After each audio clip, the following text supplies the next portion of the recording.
Hello, my dear student. Now we are moving to the question number 8 of the exercise 10.5. If the non-parallel sides of a trapezium are equal. Question number 8. Trapezium क्या होता है? जिसकी दो sides जो हो वो क्या हो? Any one pair of side are parallel और दूसरा पेयर जो साइड का वो पैरेलल ना हो, और अगर नॉन पैरेलल साइड्स इक्वल हो जाती हैं then it is called isosceles trapezium. ठीक है, तो इसमें बोला है the non parallel sides of a trapezium are equal.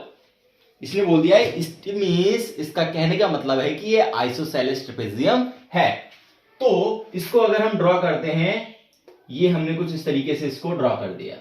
ठीक है, तो ये हो गई हमारी non parallel sides of trapezium. Non parallel sides ये वाली, और ये क्या बोला, ये साइड्स जो है वो कैसी हैं? इक्वल हैं. क्या है? इक्वल है. Then prove that it is a cyclic. What is the mean of cyclic? Cyclic opposite side opposite angles, sum of opposite angles is 180 degree. अगर किसी भी क्वाड्रिलेटरल के अपोजिट एंगल्स का सम 180 डिग्री हो जाता है then it is a cyclic. So हमें angle A plus angle C की वैल्यू का सम जो होना चाहिए एंगल्स का वो 180 डिग्री प्रूव करना है. टू प्रूव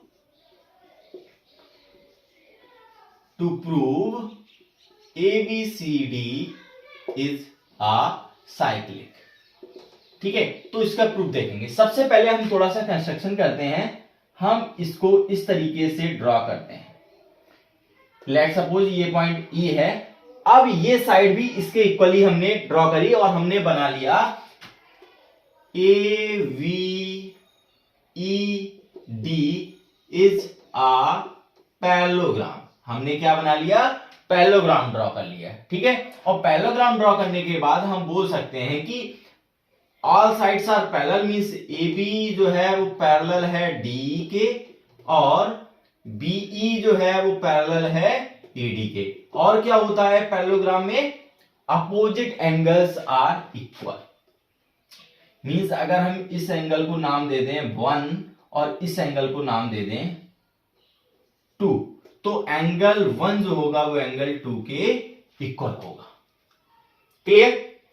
अब यहां से अगर हम दूसरे पॉइंट में देखें तो ट्रायंगल बनना है एक DEC, और इस ट्रायंगल में DE साइड जो है वो इक्वल है DC साइड के. सो ये क्या हो जाएगा? ये आइसोसेलेस ट्रायंगल हो जाएगा. सो ये क्या हो जाएगा? एक आइसोसेलेस ट्रायंगल हो जाएगा DEC. इस एंगल को अगर हम 3 नाम दे दें और इस एंगल को हम 4 नाम दे दें, सो बोल सकते हैं कि एंगल 3 जो होगा वो एंगल 4 के इक्वल होगा. क्यों? क्योंकि एंगल क्या है? ये आइसोसेलेस ट्रायंगल है. अब BC is a straight line.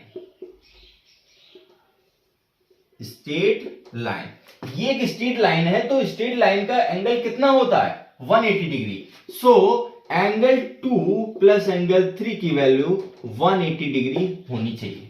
Angle 2 plus angle 3 की वैल्यू 180 डिग्री होनी चाहिए. और हम जानते हैं कि एंगल 2 किसके इक्वल है? एंगल 1 के.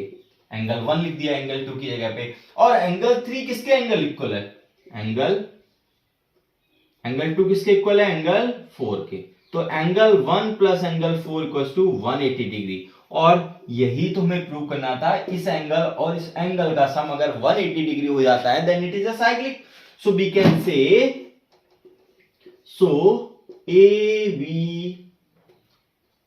ABCD is a cyclic trapezium बोल दीजिए.